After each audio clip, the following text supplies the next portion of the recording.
Yo, what's good, people? We are in the building on this Friday night, and we have special guests. Maybe it was a special delivery from the universe. Gdep is in the building. Gdep. Peace. Old school. I ain't gonna say old school. You know what? It's kind of old because it's 25 years.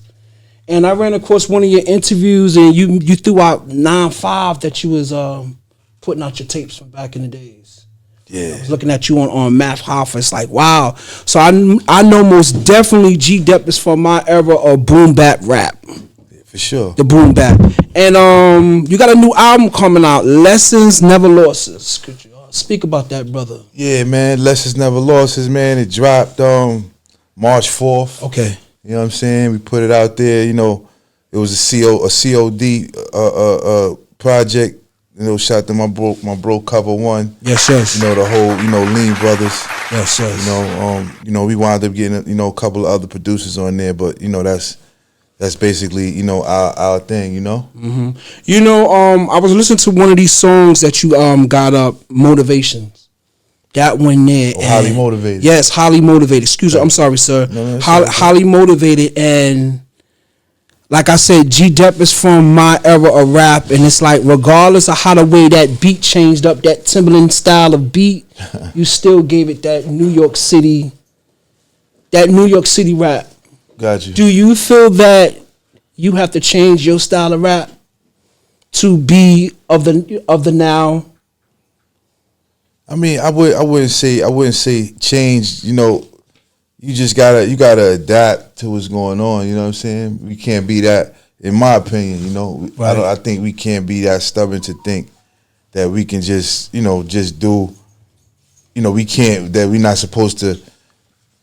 Progress musically, and you know what I'm saying. Just kind of, be afraid. We shouldn't be afraid to try new things and stuff like that. Because they say a lot of the new artists says that the older people from back in the days is always complaining that y'all style is not like our style. Because I can remember my mother beefing with me about New Edition.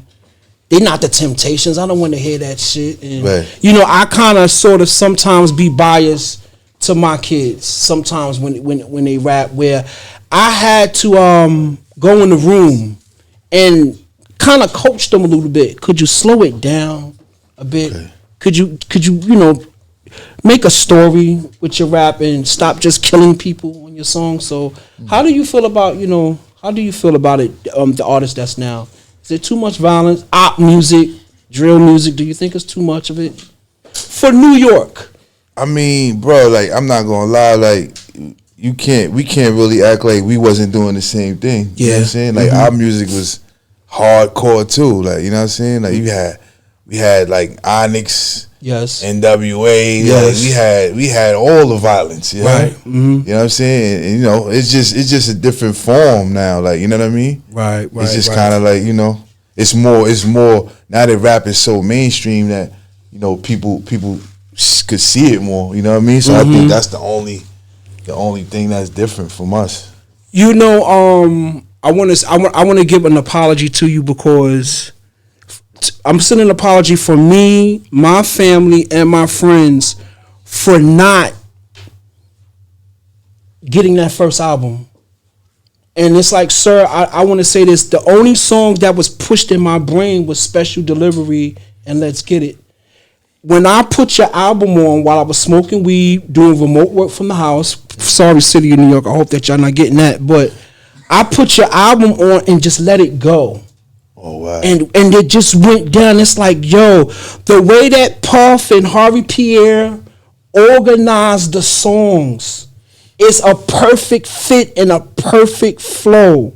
Wow. And it's like, I know that we talk about the new, but I want to just jump back to the old. Do you think Arista dropped the ball? Because that album's supposed to win gold to platinum. Did they drop the ball with promotion? Because we back in the days of an actual hard copy, a CD, a tape, a vinyl.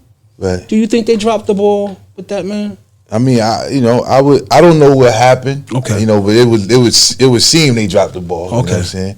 But to me, I think what happened was, Bad Boy and Arista were in the middle of a transition period. Okay. You know what I mean? So I think a lot of stuff, I think I fell in that category to where it was like, okay, you know, Puffy was changing, you know, distributors and all that stuff. You know what I'm saying? So I guess the power of distribution and placing your records in the HMV. Right. And the Tower Records. Should Black Rob's records be right there in the front door while we coming in? Okay. You know. Right. Also, I want to touch down on like Flex and Clue. I think at that time they the DJs 2000, 2001. Like I just heard Special Delivery and Let's Get It. Like it's like the other songs should have been played. So, you know, for New York to you know, to gravitate to it. What was one of your legendary moments when you was at Bad Boy? Like session moments, like studio sessions, just the studio. Like what was that? What was your legendary moment? It was a few, man. It was a few. I mean, when I ran into Mary J. Blige. Okay. That was ill for me. You know what I'm saying? Okay. She was just in her thing. Right. I just came in the studio in a humble. Mm-hmm. And she was just in there bopping like to her joint. She was writing something. Okay. That was memorable for me, man. Okay. I mean, we had a lot of times in there sessions where it was like, you know, you'll look at it now and be like, man, we was definitely working. You know what I'm saying? Right. When I was going through the album, and I also always complain about New York City rappers not reaching back to the old school. And you got a song with G-Rap. Oh, copy. And Rakim. Yeah. And it's like for any nigga that's out there that sold crack cocaine, you listen to Kool G Rap while you was bumping crack. And it's like, I don't understand why Wu-Tang at the time, Biggie Smalls at the time, I know that y'all want to push our brand. It was like only Nas, M.O.P., Mobb Deep. And like I said, I'm going through your album for the first time. I'm like, oh shit. Yeah, you got Rakim and G-Rap, and then you did a song called Dolphin. Yeah, hell yeah. Like, oh shit. Hell yeah, man. You know, I mean, was that memorable to see G-Rap? I didn't actually meet G-Rap though. Okay. He didn't. I didn't see him at the studio. Okay. But Rakim, I was there when Rakim was there. You know what I'm saying? Okay. So it was definitely an ill thing. Like, you know what I mean? What was that feeling when I know that you was in the boardroom? And you got all the executives and they listening to your record. What was that feeling like? I mean, I didn't really I didn't have that experience to where like dudes was, you know, sitting around the table listening to the joint. It was really more so like it was a casual, you know, Bad Boy was one of them labels that we would like do retreats. Okay. And like, you know what I mean? Like they would, you know, and then, you know, so like Puff would like be in front of the, you know, we'd be like in the back, the back lawn, the backyard, and he would be like on the porch, you know, on the stand, like a mic like this, and be talking, talking about this and that, you know, and he would play this and play that, and like, yo, this is, you know, so stuff like that. So, so by the time I got to the executives, they had already heard the album, stuff like that. You know what I mean? How was it recording with Black Rob? Oh, that was my bro. That, you know, that was just we had an ill synergy, man. It was like natural. We used to always record and all of that stuff. Right. You know, I'm gonna say something and I'm gonna lead into something. I remember when my brother-in-law got locked up. He was one of the first ones that got caught with the slammer and got that 3.5. Okay. But they made him do 5. And when he came home, I'm in the crib playing one of them Black Rob songs, and he's eating. He just coming home, drinking his Pepsi, and I'm playing Black Rob, I Love You, Baby. And he was like, Lorenzo, and he started crying. He said, when I was in the box, because I was in the box he said, Lorenzo, I was in the box for a year. And he said, Lorenzo, you playing that song is bringing that emotion, because when I was locked up, that's the song that I heard in my head being locked up 23 hours confinement. He started crying. He said, that song. And he said, you got the bass knocking and all. I'm like, yeah, Black Rob, my man. But when you was locked up, like what songs was in your head at that time? I don't know if that's kind of weird or... Nah, that's not weird at all, like, man. What songs was in your head playing at that time? Man, I like a lot of R&B, man. You know what I'm saying? Like, it's this one song called Keep Trying. Okay. By Groove Theory. Okay. I used to rap it. Yeah. I know you're talking about Yes. that. Mary J. You know what I'm saying? A lot of her joints. You know what I'm saying? Wow. We used to play that. That Sending My Love. That was the. By Jeanne. Yeah, that was Jeanne. Yes. Yeah, you know, that was, stuff like that, man. It's a big soundtrack. Yes, soundtrack. In your brain. Yeah. Like I had said earlier when you first walked in, that I got into an argument with a friend of the family, may he rest in peace, and he was mad when we was drunk talking and he was mad that you turned yourself in, and I had to explain to him, this man needed peace. He needed his own peace. Fuck what you think, nigga. What about his peace? What about him laying down in his thoughts? So, like, at that time, like, what was you like? You going through? You know, I mean, it was a process, man. You know that I went through before I made that decision. Of course, you know, but it was just one of those things, man. What I just wanted to kind of restore balance to. You know, what I was going through, what I had put people through. Right. You know, I felt like I was blessed with an opportunity in my life and my family. Right. And I just wanted to, I felt like I needed to make things right for his family and things of that nature, you know. Wow. And God bless you for that, brother, for real. Wow, thanks, let's go back to the new album. Like, what was your inspiration in making it? And why did you name it that? I don't know if I asked you that. Why did you name it Lessons Never Losses? Because I'm telling my kids, I told you I'm going home and I'm going to scream at my kids and I'm going to say that to them. Yeah. I got a 20-year-old, a 19-year-old, and an 18-year-old. And that shit be scary when my kids walk out, because we in Brownsville and it's still hell there. It's still rough. Even though gentrification has taken its part, and we have, people from the Caucasus Mountains walking in the neighborhood now, but it's still kind of rough. But again, how did you come up with that title, Lessons Never Losses? I mean, it was just kind of the theme of my experience. You know what I mean? Like I realized that anything that I did, it wasn't a loss or it wasn't a failure if I learned from it. You know what I mean? Right. So I just wanted, when the album, it just seemed fitting to name it that. You know? Okay. Do you plan on going on tour with this album that you're doing? Yeah, for sure. Okay. For sure, man. Okay. Any shows I do, any type of performances, I'm trying to incorporate this new album into the sets.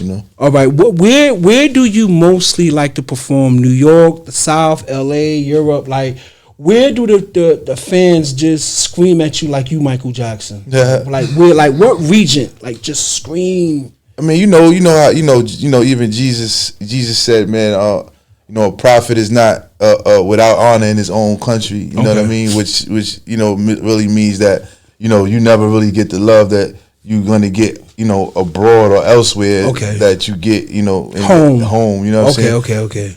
But you're never gonna get the love that at home that you're gonna get other places. You know what I'm saying? So really, I've noticed anywhere but here. Right. It's like I get it here though. Don't get me wrong. I feel like people embrace what we're doing, but when you go out of town and out of the country, it's just different. You know what I'm saying? Right. The video the one with Corey Guns, that was a hot video. How did that come about? That one there. Oh man, that's just song. Shout to Corey Guns and Red McFly and my bro Phil Kaiser actually put that together. My man, he got the PK Take Flight. He manages a lot of the like some Coke Boy stuff. A lot of the Benny the Butcher and all that. So he kind of just put all that together. You know what I'm saying? Is the whole album out now straight through? Because I was trying to find it. It's like I can't. The Lessons Never Lost. Yes. Yeah, the album is out. It came out March 4th. Okay.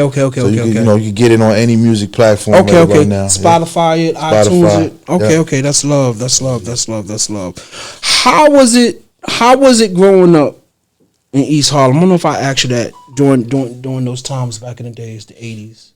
In the 80s, I mean, the 80s, I was a young guy, so it was rough. You know what I'm saying? Like, things was it was a jungle. Okay. You know what I mean? Okay. So, you just did what you could do as a youngin', you know what I'm saying?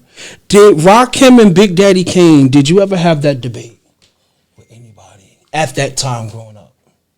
Nah. It wasn't really a debate to me. Like, Okay. You know, at that time it was like, you know, I was a fan of both of them. Okay, you know what I mean? okay. What era of music do you think was great for you, for your ear? Not the whole for self. Like what era do you like the best? As far as like music, like that I like the music. Yeah, like I'm 51. How old are you? 50. All right, we right there.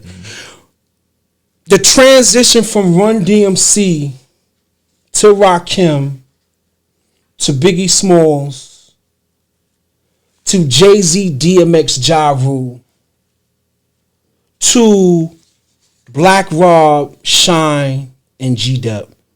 The motherfuckers dropped the ball, because as well as that you could say DMX, Jay-Z, Ja Rule, it should have been Shine, Gdep, Black Rob. Like whatever those eras you think, you know, was great to you. I mean, I would have to say just the 90s was special to me. They all had their own effects, but I think the 90s was just special to me because I was able to express myself as well. You know what I mean? Okay. So I was able to kind of, you know, contribute to the zeitgeist, man, so to speak. You know what I mean? So, how was the mixtape scene? You getting on those mixtapes? Did you get on mixtapes back in the 90s? Yeah, I was on a few. Okay. Yeah. Anyone in specific, like, you know? I mean, I wasn't, you know, I was up and coming at that time. Okay. So I kind of got on like, you know, like Chill Will. Chill Will from the East Side. I got on his joint SNS. Okay, of course. Okay. You know what I mean? I got on his HWO compilation. Right. You know what I'm saying? I seen in one of the interviews that you mentioned that you had got the shout out from Gangstar. Yeah, hell yeah. And you said, I'm on. And then you said that DJ Premier called you to get on. Like, what? How was that feeling, man? That blew my mind, man. Okay. That blew my mind. I'm not gonna lie. I was like, I said, wow. You know, I knew the gravity of what was happening. You know what I'm saying? I was like, man, that was a real hip hop thing. What contributions do you think, like with this new album that's going to come out, like what you think it's going to do? I'm not talking about numbers. Like, do you think that you will be able to pull the old folk or this young folk that we have here? Like, I mean, honestly, I believe that the people that come from the era that I came from, are gonna hear the album and it's gonna, you know, they're gonna gravitate to it as well as the young generation, because we kind of made the album with the new sound. Right. Just, okay. Just the fact that we're on it. Right. You know what I mean? It's right. giving it that kind of glue. That glue, you know that mashup. Okay. Yo, right quick, I want to jump in before we go. The state of the nation, America. We got a wild cowboy that's sitting up at the White House right now. He's a wild cowboy. Mm-hmm. How do you think America is? You know, the left, the right, the Democrats, the Republicans. You know, the all, the have and the have-nots. Like, what's your feeling towards America right now? Like, where we going? I mean, I don't think about it too much. Okay. You know what I'm saying? I look at, you know, the significant things that you know the president might, you know, be into. Right. And, you know, I just determine what's right or wrong, or how I feel about it, you know what I mean? In my opinion. Right. You know what I mean? But, you know, I don't play into the political realm. I don't play into the political realm as far as like what, you know, what I believe and what I don't, because it doesn't really matter. Right. You know what I'm saying? The puppet master's gonna keep puppeting. Yeah, it's like they're in control. So it's like it's just my opinion, you know what I'm saying? Mm-hmm. All right, people, we're gonna wrap this up. I'm gonna say this again. I woke up this morning like kind of in a disbelief, and when I got word about it Wednesday, it was like, yo, you know, you come in and you can interview Gdep. It's like, damn, I didn't expect this. And I'm going home to talk shit to my kids. I'm gonna make sure that my mama see this. and my sisters and everything. And black man, I'm glad that you home, and I'm glad that you have your sanity more than anything, sir. Appreciate you, God man. bless you. Likewise, man. Yo, this is S.STREET Media, Black Raspberry Radio. Peace out, y'all. Thanks, black man.